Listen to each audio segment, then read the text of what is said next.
Candid, captivating, compelling. Welcome to Cannabis Confidential with Dr. Dina.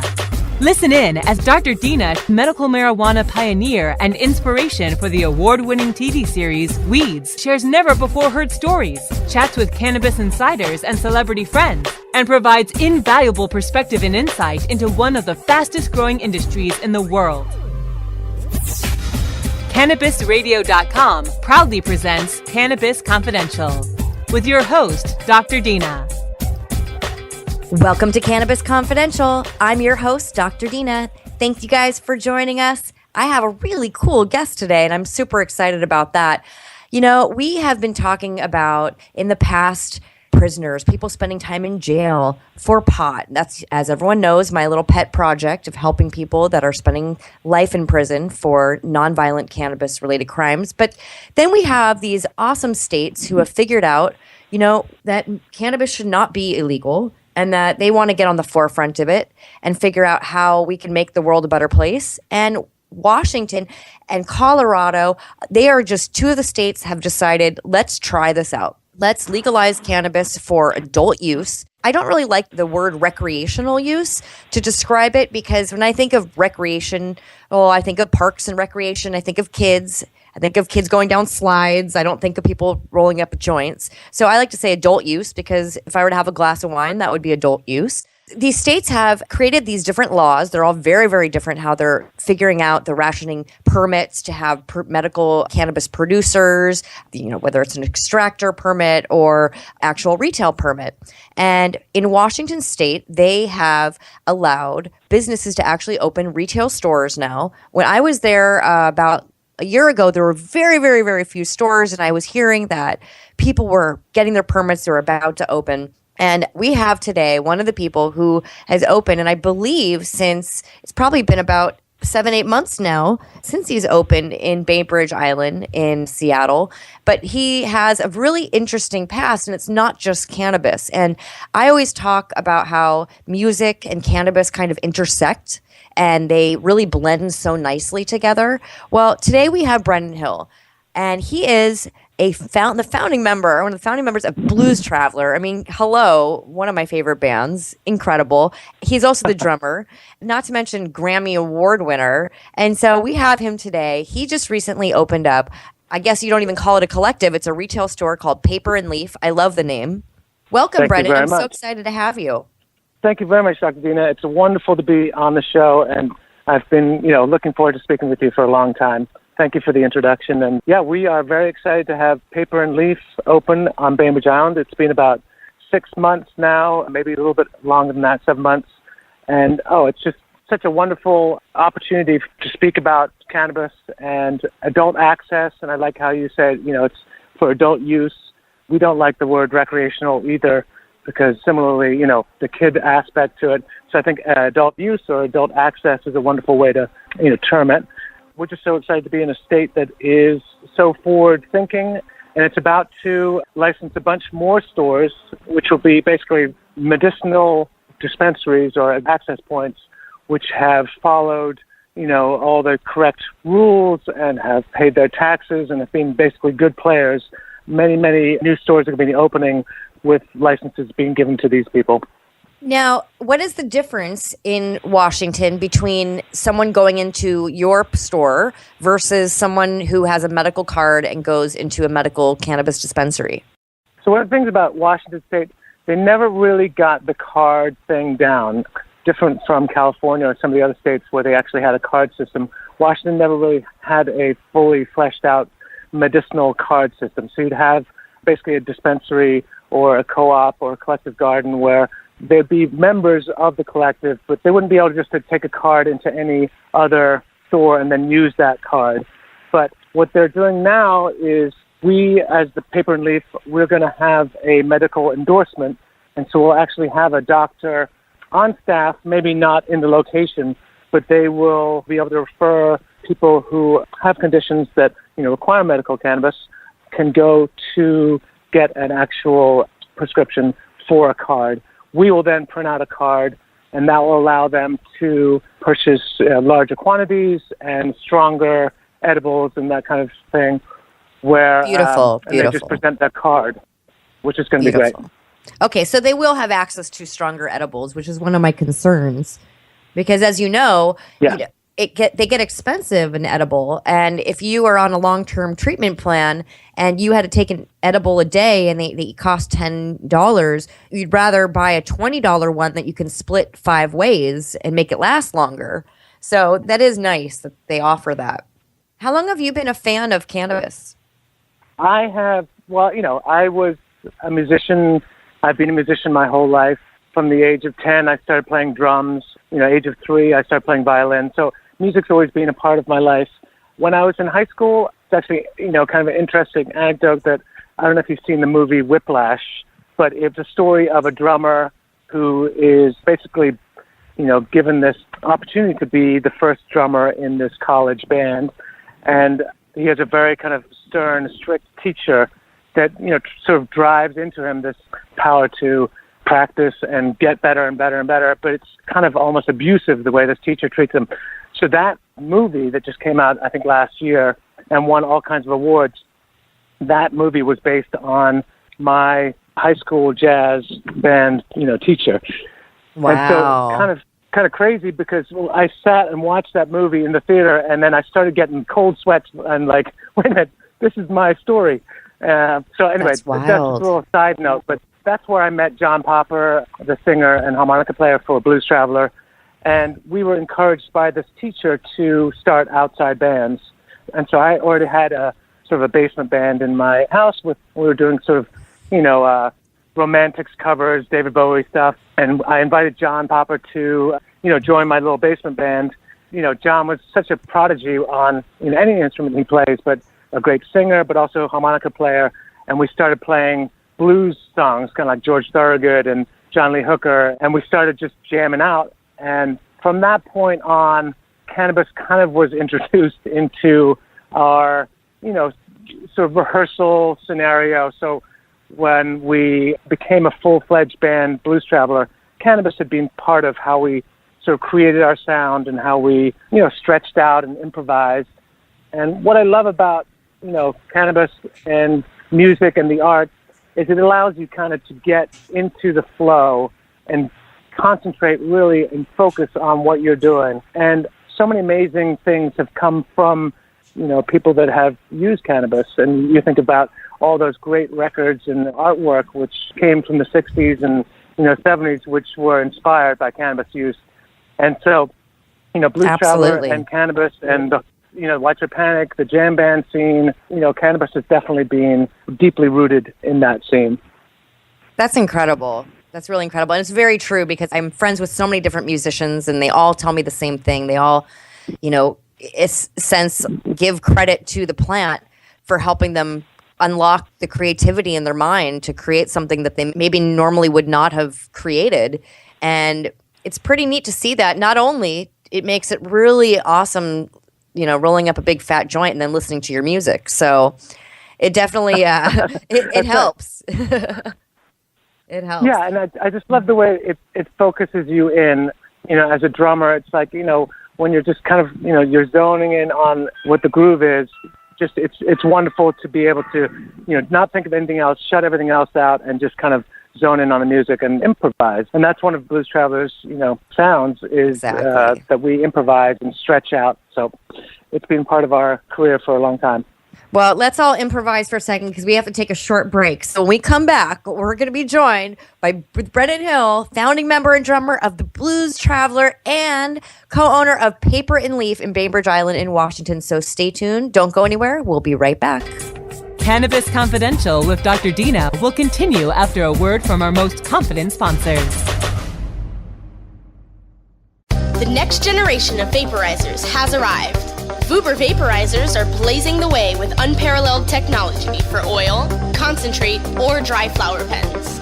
Providing unsurpassed customer service and expert craftsmanship, Vuber vaporizers use cutting-edge technology, providing a power-packed, smoother vapor with a lifetime guarantee. Experience vaporizing the way it was meant to be, the Vuber way.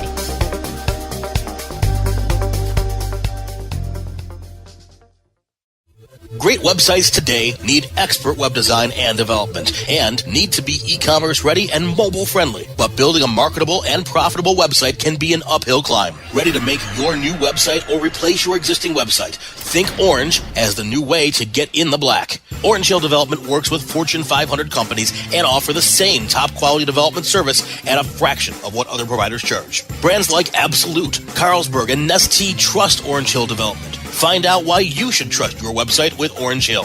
Contact Orange Hill for a consultation today at orangehilldevelopment.com. Growing green to generate more green. Hello to all you happy herbalizers, smiling trippy hippies, and everyone who believes in freedom and tolerance. This is The Grow Show, and I'm Kyle Cushman. From food to fuel, from remedy to resource. Welcome my guest, Ed Rosenthal, the guru of ganja. Let me ask you, right now I hear your lighter clicking. Are you smoking indoor or are you smoking sun-grown? What am I smoking? I'm smoking concentrate. Way to get out of the answer there. So you're truly like the king, right? You just clap your hands and somebody brings you a bowl and you're all set, right? I wish that were the case. The Grow Show with Kyle Cushman, only on CannabisRadio.com. Dr. Dina is back with more Cannabis Confidential, only on CannabisRadio.com. Welcome back. We are here with Brendan Hill. We are having an incredible conversation about cannabis and music. And so music and cannabis have just been part of your life forever. They go hand in hand. And how long has it been that you decided that you wanted to step into this world, this industry that is kind of a scary, brave new world? It is scary, brave. But, when Washington State voted for Initiative 502, they call it the recreational cannabis, legalization of recreational cannabis. I-502 was enacted in sort of the end of 2013, and they basically opened up a lottery for anybody could put their name in to become a producer, processor, or a retailer. One of the things which they've done differently than Colorado or even Oregon or some of the other states is that they made sure that they separated the producer processors from the retailers. So you had to have a separate license. So anyway, I was researching it and kind of thinking, that'd be kind of cool to just throw my hat in the ring. And at the same time, I met up with my partner, Steve Kessler, and we started chatting about it and thought, we live on this really, beautiful island. And, if there was going to be a, cannabis shop on the island, we would love to be the ones to do it because we thought, he's a filmmaker and a photographer. I'm a musician and artist, and we just thought we could do this in a really cool way, which would sort of be the Bainbridge way. It's a wonderful community with a lot of families, but also a lot of affluence, but also all range of people that live on the island. And so we put our name into the lottery, and we didn't come in first, but we actually were able to find the place where the city and the community wanted the shop to be, and so we were able to get that location, and then we made a deal with the lottery winner, and so we were able to open up in June of 2015. And so just to describe it a little bit, instead of having access points or dispensaries that we saw when we were doing our research, kind of kept all the product back behind the counters and sort of locked away, and it felt a little bit kind of, still like you were doing something maybe a little bit wrong when you went in there. And so our idea was, let's treat it like an art gallery. Let's build these boxes and put them on the wall and display growers who take such efforts and such strides to make their product beautiful and to grow this wonderful plant and these different strains and, trim them with all the care in the world and display them in these beautiful boxes under glass. And so when you walk into our shop, you'll see that there are sort of, 20 or 25 boxes on the wall, and you walk in and you can walk right up to it and you can see by grower all the product that they offer. And so, you can kind of see the OG Kush, you can see the Dutch Treat, the Blue Dream, and you can walk up there and you can see that, the trichomes are sort of glittering in because you've got these nice little LED lights.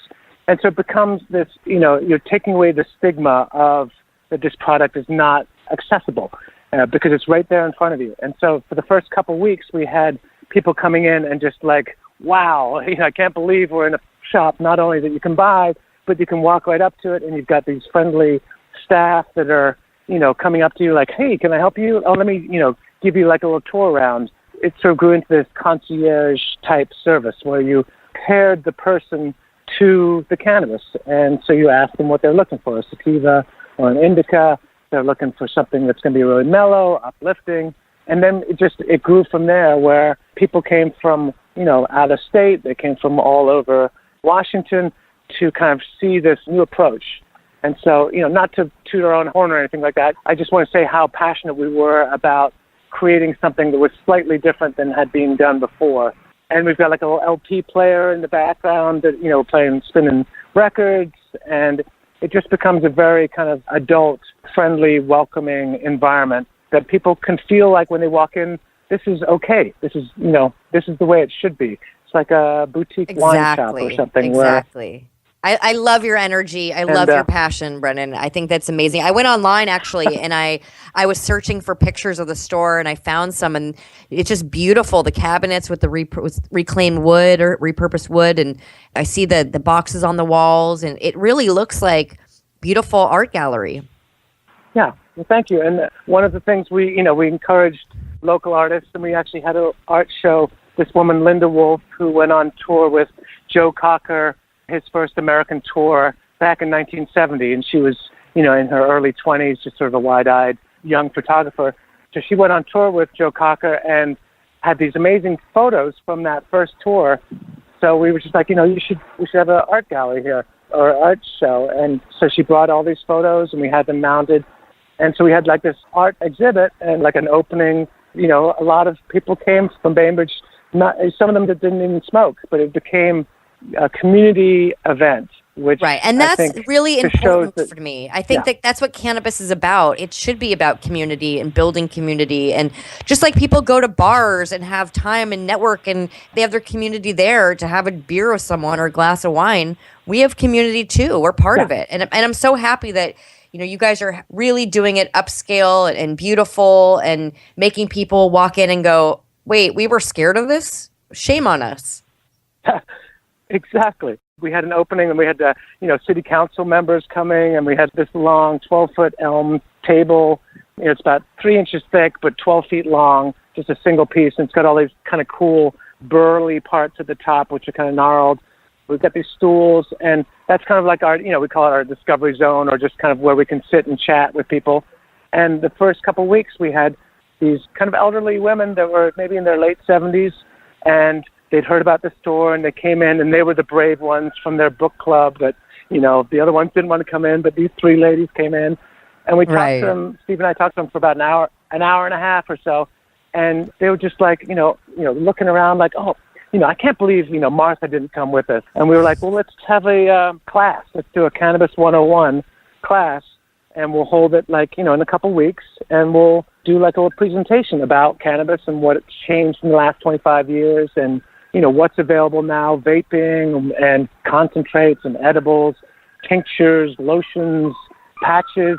And they were so excited. And to that first Cannabis 101 we probably had 45 people, and most of them were, seniors. And they were just so interested because of what they'd heard about pain relief, and maybe they hadn't smoked in 25 years. And they were just, they were ready to come back to it, but they just wanted information. It was a big success. And some of those book club ladies are regular customers, and some of them just buy like the little camphor, THC infused camphor rubbing lotion, which just for their elbow or for their back or for their neck, but it really helps them, and it's the only thing that does help them. Or they come for the deep sleep tincture because nothing else helps, and they don't want to take Ambien or some of the other prescriptions.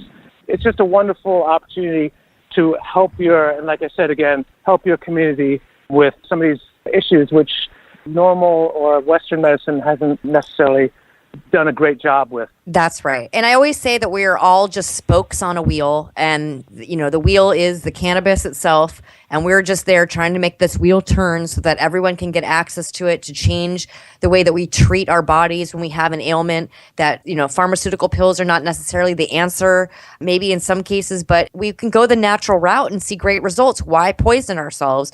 And so we're going to be joined again because we have to take a quick break. Brendan's going to stay on the phone. We're going to make sure everyone knows how to find you guys, how to go visit and check the store out because it sounds really amazing. And next time I'm up there, I definitely want to visit. So don't go anywhere. We're going to take a short break. We will be right back. Cannabis Confidential with Dr. Dina will continue after a word from our most confident sponsors. Ganjapreneur.com, your guide to the cannabis business world. Ganjapreneur.com is a comprehensive resource for cannabis professionals and entrepreneurs. Download the Ganjapreneur app on your smartphone or tablet to catch up on cannabis industry news, scroll through our daily job listings, and learn about successful cannabis companies, executives, and investors. Ganjapreneur.com, helping ganjapreneurs grow. Dr. Dabber, hurry! Its temperature is shooting past 1,000 degrees Fahrenheit. It's burning up. I'm afraid for this little guy, it's just too late. What caused the problem? Only Dr. Dabber can maintain the perfect temperature for a smooth-tasting, slower burn. This standard vaporizer lost all of its health benefits, sending it up in smoke. So you're telling me that most vapor pens burn so hot they produce smoke, not vapor? Correct. Keep away from those standard vaporizer pens and turn to Dr. Dabber. Doctor's orders. Less heat, more flavor. Doc Rob, the concierge for better living. Cannabis is just one of the many great plants that we have on this planet called Earth that we can use consciously and intelligently to improve our well-being. Take a real, raw, inside look at healthier living while sharing great ideas and improvements for a better quality of life. Learning to live and live well is a lifelong process. This is a journey. You could be 80 years old or 8 years old. You can still learn something that's going to make tomorrow a little bit healthier, a little bit easier, a little bit happier, a little bit better. The concierge for better living with Doc Rob. Only on CannabisRadio.com. Dr. Dina is back with more Cannabis Confidential, only on CannabisRadio.com. All right, we're back. I'm Dr. Dina. I've got Brendan Hill, founding member and drummer of the Blues Traveler. I'm so excited. Please tell John Popper I think he's awesome. I will definitely. Yeah, huge fan. I met him many years ago, and I think I gave him a joint, and I think he smiled at me. But that was about it. But sure. So, as we all know, that cannabis is legal in your state, and you are operating a incredible business, and I cannot wait to see myself just the innovations that you guys have taken, the transparency of your business, and that's so important. It's a true breath of fresh air, really. But as you know, the federal government can still come in and do whatever they want. Just like in my state in California, it doesn't matter what the state says. The federal government can do what they want, and they can prosecute you. They can seize your property. I'm sure you're familiar with the Kettle Falls 5. Yep. And so those are some people that are close to me, and I've been trying to help them get people to sign up on their website and let people know, sign their petition. They should not have to go to jail. In California, we created a program called Dr. Dina's Adopt a POW Challenge, and we try to help people who are spending life in prison or even like 10, 20 plus years in prison. We'll help you too, as long as it's for nonviolent, victimless crimes. And we put money on your commissary, so you have monthly funds to buy some snacks and some phone cards, maybe some stamps and some envelopes. But we also help get letters for clemency because we want to get these guys out of jail. And some of them have been there for 30 plus years. And so reduction you guys... of terms and such, Exactly. And sometimes it's like, at some point, you're 80-something years old and you've served 33 years. What point are you just going to let them go? And that's kind of what for my having a focus seed has been. back in 1972. Yeah. Exactly. And those guys are still in jail. And we used to hear stories about them, and it could easily be us. So I would love for you to spread the word out in Washington. If you guys want to get involved and sponsor a prisoner, we would love that. If you guys are listening and you're going to be... Yes. Oh, we would love that. Will you be at High Times Cup? Will you guys be doing anything like that? We're just a small little island, but we're starting to stretch out. And we're hoping that the laws will change soon where they will start reducing or even just releasing people for time served, because I think it's just a travesty that people are still being held on charges and having legal, Washington, Alaska, Oregon, and soon to be California. Come on, let's do it, California. We can do it. Well, we want to do it right. You know, we want to do it right. We don't want to do it the wrong way, and it can be easily taken away from us. And that's so we're very careful with that. But we definitely want the laws to change. I really want to see them change on a federal level. I want to see cannabis descheduled. It should not be a Schedule I drug. But if anyone out there is listening and you're going to be at the High Times Cup in Los Angeles, Brendan, you should just come out and hang out with us, really. Just visit and network. We're going to have a huge booth over. Perfect. Then come by the Oz WeHo booth, AHHS WeHo. And that is the dispensary that I work with out in California. And we have a little section there where we do hot drinks. We sell hot chocolate, hot coffee, hot tea. We sell medicated cocoa, and we give 100% of the proceeds to our cannabis prisoners. So we want everyone to make sure that they make it out and give some love to our prisoners, because when those guys get $150 on their commissary, it is like Christmas in January, February, March. It doesn't matter. They're so excited, and just the morale that it creates that, wow, people really care about us, because most of these guys think like, nobody cares about us, you know. Our friends turned on us. Yep. Yeah, they're forgotten. And a lot of them, they don't want to ask their families for money because it takes away from like their own kids' food. And so it's really sad. Yeah. We have a lot of parents locked up. So yeah, we'd love to get you guys involved. And I definitely want to come out and visit. And I'm so excited to have you on today. This was so incredible. I'm really very proud of you. You sound like you have a good head on your shoulders. You're doing this for the right reasons, and you're going to be making a lot of people happy, especially all those old ladies out there. You should have like a senior dating night. Well, I think I'm going to put a little cup out. We've got a good karma jar for our salespeople. I think it'd be a great idea to have a cup for the fund for the people that are still in jail. I think that would be a great little thing, and we'll figure out a way to get you the money and make that a monthly thing, because I think what you're doing is a great thing, and we can't forget about those people that have been incarcerated. I think we've got to try to make the laws change, and the best way to do that is by just talking about it and making sure that people are aware. And as the states start to go legal medicinally or recreationally or however, these people need to be given some kind of reduced sentences or let out. Absolutely. I think that's really important. Absolutely. Well, Brendan, I'm so excited. How do people find you? Where is your store? You want to give your website or info? Sure. It's paperandleaf.com. So paperandleaf.com. People first came in for the first couple of weeks. These people used to come in like, oh, is this a stationery store? We're like, no. This is a cannabis store. So paperandleaf.com, and we're located on Bainbridge Island in Washington. And we have a free shuttle that will pick you up in Washington. There's a ferry system. So once the ferry drops you off on Bainbridge Island, we've got a free shuttle. You just call the number, and someone will come pick you up and drive you right up to the store and then take you wherever you want to go. That's amazing. I love that. Oh, I'm gonna tell everyone to go check you out now. You get a shuttle. This is incredible. Are you guys on social media?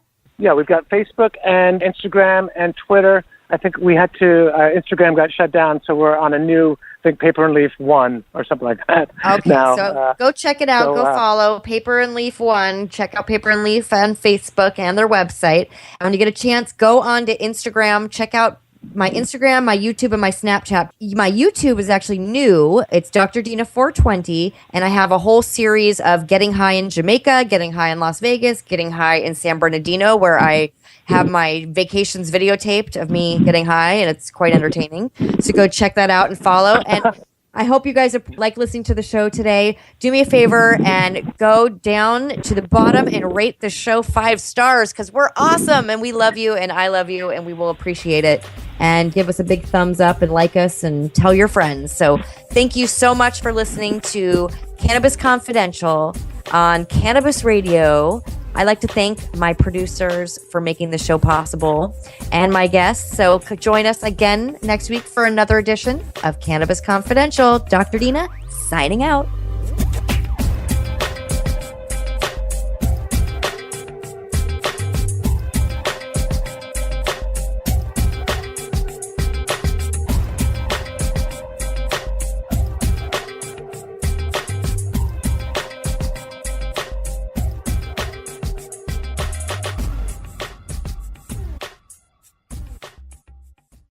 The opinions expressed on this CannabisRadio.com program are those of the guests and hosts and do not necessarily reflect those of the staff and management of CannabisRadio.com. Any rebroadcast or redistribution without proper consent of CannabisRadio.com is prohibited.